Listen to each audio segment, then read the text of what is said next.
पती पत्नी घरामध्ये झोपलेले होते. सकाळी उजळलं आणि उठल्यानंतर पतीला पाहिलं तर पती हा रक्ताच्या थारोळ्यामध्ये पडलेला होता. ताबडतोब पोलिसांना कळवण्यात आलं. पोलीस घरी आले. तपासाची चक्र फिरवण्यात आली. परंतु ज्या वेळेला सत्यता समोर आली त्यावेळेला पायाखालची जमीन सरकली आणि संपूर्ण दिल्ली हादरून गेली. भयंकर अशी घटना समोर आली.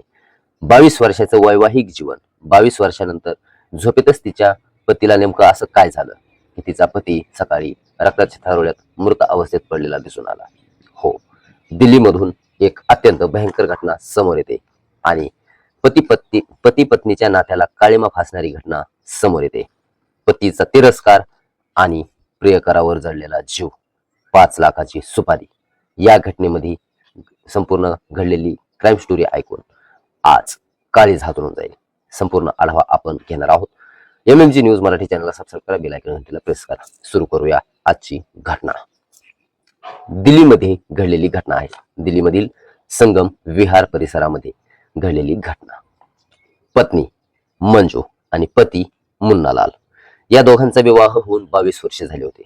22 वर्षाच्या या सुखी संसारानंतर एके दिवशी रात्री जेव्हा कटकारस्थान रचलं मंजूने, तेव्हा तिचा प्रियकर जो होता त्या प्रियकराचं नाव होतं चमन आणि चमनचा एक मित्र होता, त्याचं नाव होतं किशन. चमनचं आणि मंजूचं या दोघांचं अनैतिक शारीरिक संबंध आणि दोघांचं एकमेकांवर प्रेम होतं. पती हा मुन्नालाल. जेव्हा सकाळी रक्ताच्या थारोळ्यामध्ये पडलेला पती दिसला तेव्हा पोलीस आले. पोलिसांनी पोस्टमॉर्टमसाठी पती मुन्नालालला घेऊन गेले.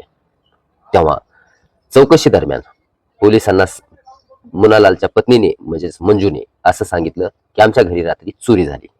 त्या चोरीच्या चोरट्यांनी धक्काबुक्कीमध्ये माझे पती मुन्नालालला जखमा झाल्या, त्याच्यावर वार केले आणि त्याचा मृत्यू झाला. परंतु पोलिसांना संशय आला. CCTV फुटेज चेक केले, परंतु कुठेही चोरीचा पुरावा दिसून आला नाही आणि पोलिसांनी मनामध्ये संशय धरला आणि मंजूची चौकशी करायला सुरुवात केली. जेव्हा मंजूची चौकशी करायला सुरुवात केली तेव्हा तोपर्यंत पोस्टमॉर्टम रिपोर्ट आला होता. पोस्टमॉर्टम रिपोर्टमध्ये धक्कादायक बातमी समोर आली. रिपोर्ट अहवाल आला. त्याला अगोदर मारहाण करण्यात आली होती, करंट देण्यात आला होता आणि त्यानंतर त्याचा जीव गेला होता. त्याला मारहाण 3 जणांनी केली होती. जेव्हा मंजूला विचारलं कसून पोलीस खाकीचा धाक दाखवला तेव्हा मंजूने संपूर्ण घटनाक्रम सांगितला. तो सविस्तर असा.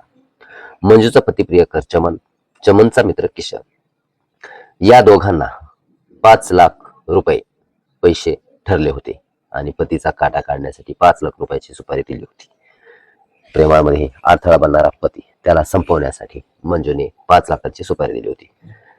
गुंगीचं औषध दिलं, तो झोपी गेला आणि झोपलेल्या अवस्थेमध्येच त्याला मारहाण केली. करंट शॉक देण्यात आला आणि त्यानंतर त्याचा जीव गेला. मारहाण, डोकं फुटलं होतं, रक्त निघलं होतं आणि सकाळी पोलिसांना सांगितलं की घरी चोरी झाली. त्या चोरीच्या मध्येच हातापायीमध्येच माझा पती रक्ताच्या थारोळ्यात पडला चोरट्यांमुळे. हे दुःख ओढवलं. परंतु पोलिसांनी चौकशी केली आणि मंजूचा प्रियकर चमन, चमनचा मित्र किशन या तिघांनाही पोलिसांनी अटक केलं.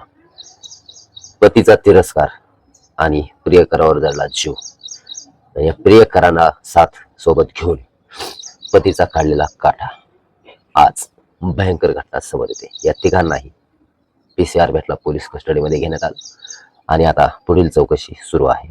फॉरेन्सिक रिपोर्ट असतील, CCTV फुटेज असतील, पुरावे असतील गोळा करायला पोलिसांनी सुरुवात केली. या घटनेतून भयंकर सत्यता समोर आली. ती म्हणजे 22 वर्षाचा सुखी संसार ज्या व्यक्तीसोबत 22 वर्ष काढले त्या व्यक्तीचा तिरस्कार आणि अनोळखी व्यक्तीसोबत जीव जाळला आणि त्या व्यक्तीला सोबत घेऊन पतीचा काटा काढला. या घटनेनंतर एकच सर्वत्र खळबळ उडाली. दिल्लीमधील संगम विहार परिसरामध्ये घडलेली ही घटना. आपल्याला काय वाटतं या घटनेबद्दल? आपली प्रतिक्रिया कमेंट बॉक्समध्ये नक्की कळवा. MMG न्यूज मराठी चॅनलला सबस्क्राईब करा, बेल आयकॉन घंटीला प्रेस करा. भेटूया पुढील अशाच एका नवीन रिअल मराठी क्राईम स्टोरी सोबत. देश दुनियातील ताजा घडामोडी, ताज्या बातम्या पाहण्यासाठी चॅनल सोबत राहा. कारण रिअल मराठी क्राईम स्टोरीज फक्त आणि फक्त MMG न्यूज मराठी चॅनलवर आपल्याला पाहायला मिळतात. भेटूया अशाच एका नवीन घडामोडी सोबत. तोपर्यंत नमस्कार.